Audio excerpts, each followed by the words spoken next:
Welcome back to Collective Perspective, episode 56. Today we're talking about modern set collecting. What is set collecting, Craig? It's when you buy all of the loose games in a set except for Pokemon Box because it's not really a game. Now, set collecting is when you try to get one version of every game released in a set in a specified region. Some games often have debates on whether or not they count for sets or not, but you and I have kind of a mutual agreement that if this game came out in a region, has an ESRB logo, then it counts as a game for the set. Correct answer. I did it right. I thought the first one was good, was right too, though. If you ask certain people. Craig has completed like 4 sets in his days. Is that right? Let's see. I've done GameCube, Wii U, 3DS, Game Gear, and N64. So I've done 5. This man is about to hit number 6, hopefully this year. So Vita's gonna happen this year. I'm making it happen, fellas. But today we want to talk about modern set collecting. So we're going to talk like PS4 and 5, Switch, Xbox One, and Series X, as if people actually care about that. Let's talk about it. So people are the way to do this, right? So set collecting, I don't know. It was a lot easier when games were cheap in the early 2000s before I was collecting, before Craig was collecting, because people could go to thrift stores and garage sales and pick up a dozen games for $10 or whatever. Set collecting nowadays is like, I want Pokemon Box and I have to spend $1,500 to acquire it, or I want that N64 Transformers game that costs a lot of money. You can't just find these things, and you can't expect to complete a set for a reasonable price. Like, now you have to spend thousands upon thousands of dollars, and it's ridiculous, and I don't recommend it, but I love it. So it is fun if you take your time. That's the thing, is a lot of people see it as a race to the end, and as cheesy as it sounds, it's about the journey. So my point in bringing that up is people are buying modern games as they come out. You go follow people on Twitter and you can see they have an entire wall dedicated to Switch, and that it's beautiful sea of red we always talk about. That beautiful sea of red. People are spending $60 or $40 on every single game that comes out, and let me tell you, there's a new game every week. Sometimes there's 10 games a week. There are games coming out constantly, and it's insanity. The current Switch total, according to r/NS collectors on Reddit, is 1,770 games for the US alone. My God. If you multiplied that times like $50, let's say, to take an average, that is so much money. I should have done that quick calculation, but that is so much freaking money. So would you, Craig Lee, collect any of the sets, any of the modern consoles full sets, now or ever? I don't think so.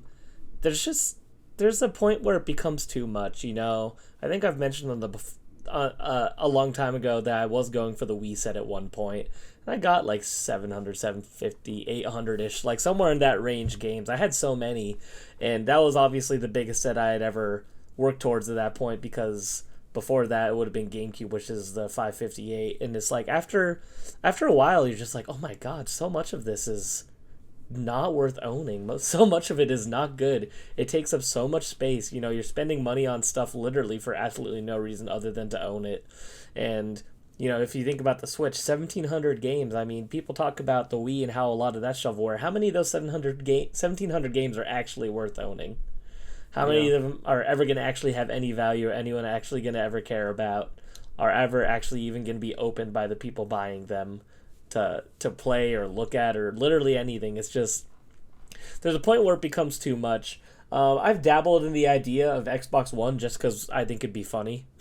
Because nobody else is ever going to do it. And it's a very undocumented console because of all the weird variances in like what's on the actual spines of the games, the different like, what's the Series S next game, what's an Xbox One game, all those crazy different things. But I don't think I would ever actually commit to that for sure. All these consoles that, there's hundreds and hundreds of games worth owning that I think are cool and fun and worth your money and worth having on the shelf. But a lot of Switch games don't even have the entire games on the cartridge. And that's a big thing with modern collecting too, is you gotta download half of it. So even if you want to take the preservationist perspective, you're not going to be able to preserve it unless you actually download these games and rip them off your Switch regardless, because the cartridge only has half the information. That's probably a big reason why a lot of people don't want to collect sets for a modern console. Because it's not just Switch, it's all of them. The day one patch that comes out for games these days is like half the game, and it's insane. I personally would not collect a modern set. I think that we have reached a point where once things become collectible, once a hobby becomes collectible, like it's all downhill from there. It has peaked, and people have realized that things are going to be valuable, and at that point it's like there's print runs go through the roof. People are saving things in sealed conditions because they realized, oh, if I would have had Mario Brothers Black Circle seal in 1985, if I would have held on to that for 30 years, I'd be rich now. So let me just buy Mario 3D All-Stars, keep that sealed for 30 years, and I'll be good to go. That's not how it works, because everyone's doing it now. Yeah, that mindset is no longer a thing because everybody has the same idea. Back then, everyone didn't have the same idea yet. So, with that being said, I don't think modern games are very collectible. And I think that, I play modern games. I love to own them physically just because I like having a library in my room. But I'm not opposed to digital modern games. But we're going way off topic here. What am I talking about? Okay, so, let's talk about some difficulties. It's like hard to keep track of everything coming out. Like there's one Reddit, like I just said, NS Collectors. They are taking note of every game that releases in every region apparently. I'm sure I'm sure this isn't just one guy. Multiple people are fact checking this. They're probably still missing a few games here and there, but for the most part that's going to be the most trustworthy source like in 20 years for like the every Switch game that ever released. Unless Nintendo decides to release a list, which they won't. No. I don't think any console manufacturer's ever done that. Been like, here's all the games they released physically. They wouldn't really have a reason to, so. Dude, I saw just the other day, I don't even remember where I found this. There was like a Reddit post, and some guy said, here's every Dreamcast game, and it was the full 248 or whatever. Doesn't matter. Some number. It's around there, yeah. And it looked like this totally could have been a fan-made thing, but this looked like Sega released this list. Like it had like copyrights and like TMs on game names and stuff. I was like, whoa, that is freaking cool if that was like an officially released thing. Yeah, I wish that was a thing. That'd be awesome. But like I said, the companies have no point in putting that out there. That doesn't benefit them in any way, unfortunately. Yeah. It's totally just the consumers consuming. So. Yeah, and back in the day, you had to like call in and like ask for or you had to like send a piece of mail in to Atari and be like, hey, like what are the games you guys are currently selling? And they would reply a month later or whatever, and you'd get this list, and you could potentially use that for like what games released on a console. But times have changed for sure.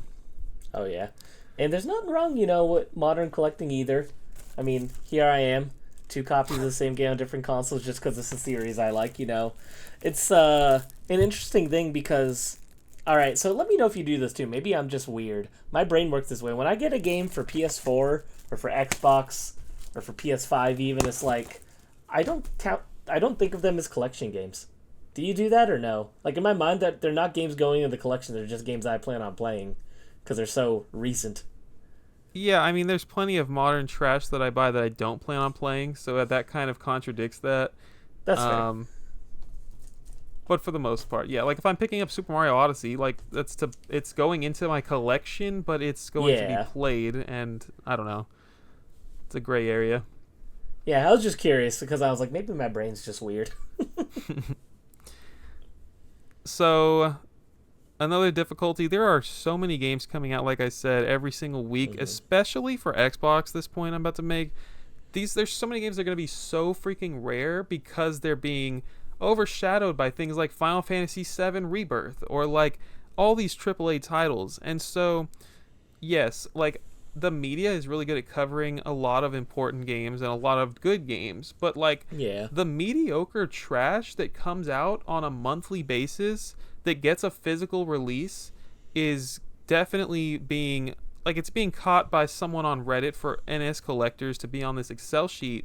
But what about like the Xbox release of I wish I had an example of like some garbage like licensed title that no adult is gonna play that like is gonna be in a bargain bin. Like that type of stuff is not being documented. You have an example? We've talked about it. Well, I was gonna say we've talked about before. Not a bad game, but who knew that this game got a physical on Xbox? This random indie platformer. Who Yeah. knew? Absolutely nobody.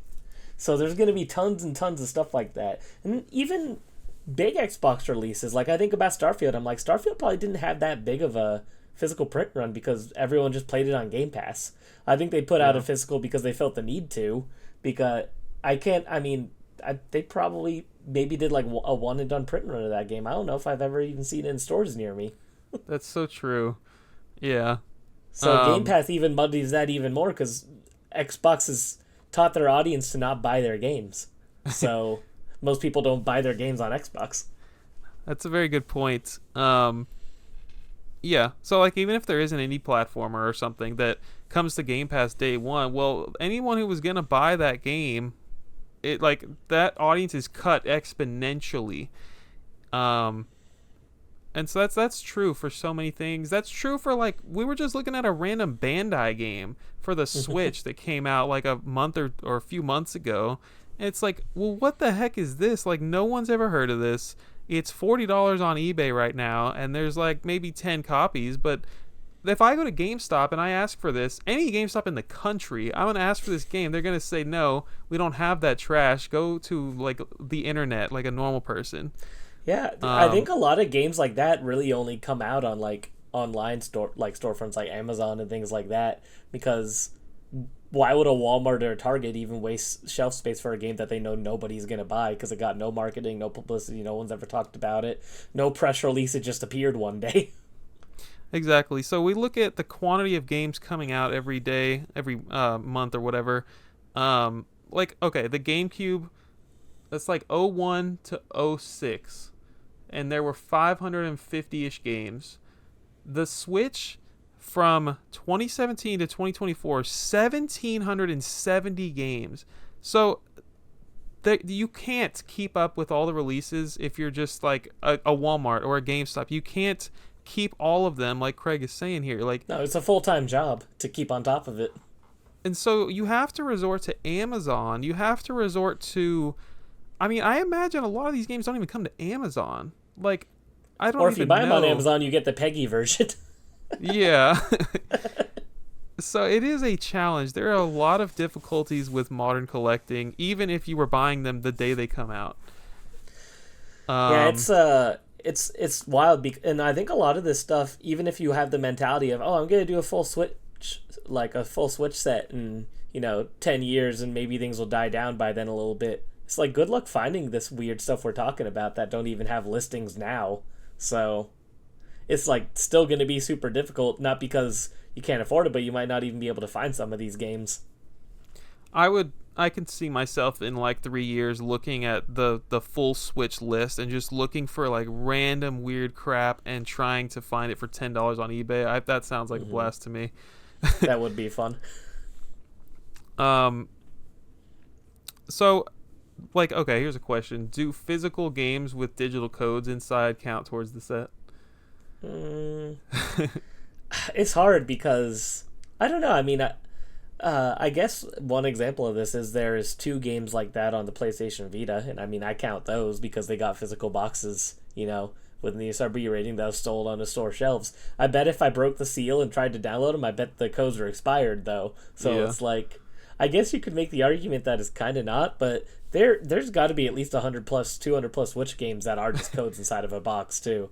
I mean, especially a long time ago, I remember when I would frequent Best Buy, just something to do, look around. There's so many download only games at Best Buy for the Switch that I would see all the time. So that's definitely a gray area. I'm curious what the commenters would think if you guys want to comment down below. Because I'm kind of split in the middle for that. Like, if the Vita had, like, say, like 50 like that, I wonder if I'd be like, nah. But because there's only 2 of that on the Vita, I'm like, hey, you might as well get them. That's kind of cool, right? Even though it's not cool. It's stupid. They shouldn't have done that. I know that happens on Xbox. Does that happen on PlayStation? I only know of, like, maybe 1 or 2 PlayStation 4 games that are like that. I have not seen any PlayStation 5 games that way, but I could be wrong. But I haven't come across any myself. I bought freaking Rayman Legends Definitive Edition on Switch. Kept it sealed. It's one of those with the digital code inside. But it's a variant, did you know you bought right? it at the time? Yeah, I did it intentionally, but it's like a variant because there is one that comes with a physical cartridge, which is so ridiculous. Yeah, the whole physical digital game thing is very strange. I think there's only one of those on 3DS as well. It's super weird. I feel like I'm leaning towards it. It does count because it's just a physical box that's sitting on your shelf. Yeah. I mean, that's what we do. We buy games that we're never going to play. We throw them on the shelf. That's the same thing. I don't know. I could be swayed one way or the other, probably. I might have just made up a word there. Persuaded. But swayed.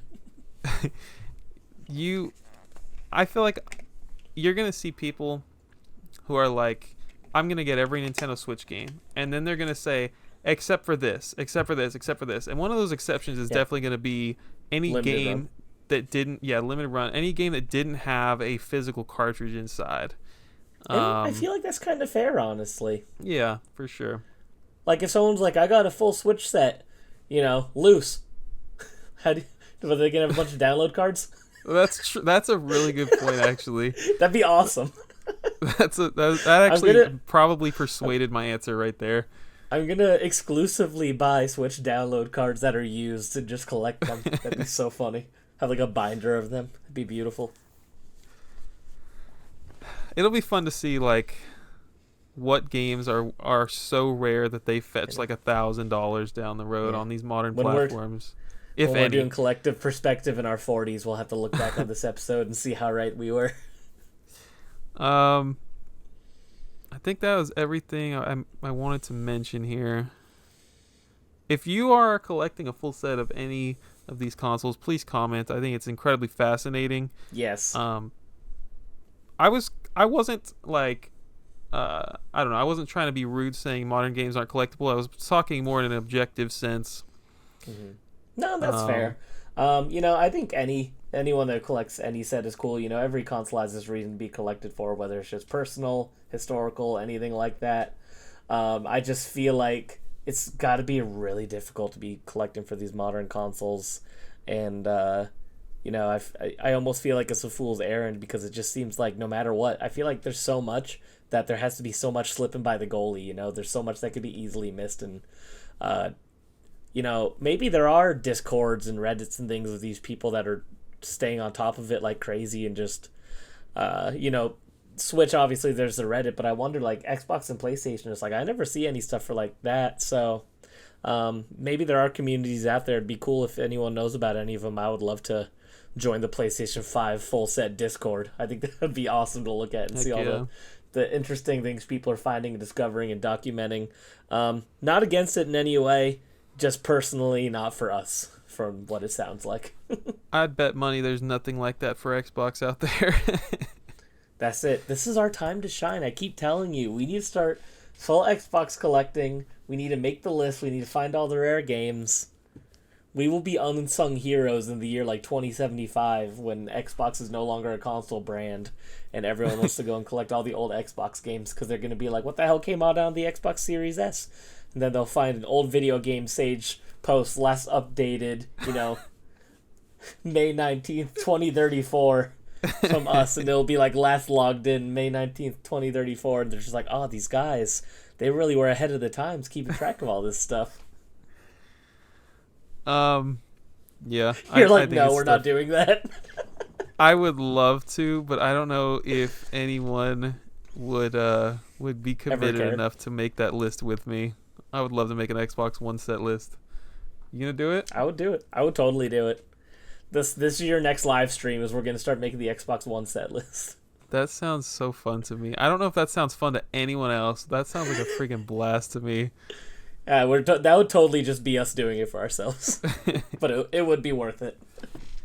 Thank you guys for listening. That's episode 56. Go follow Craig on social media. Go listen to his new podcast, Generations Behind, on YouTube. And we will see you guys next month for a couple more episodes of Collective Perspective. Take care, y'all.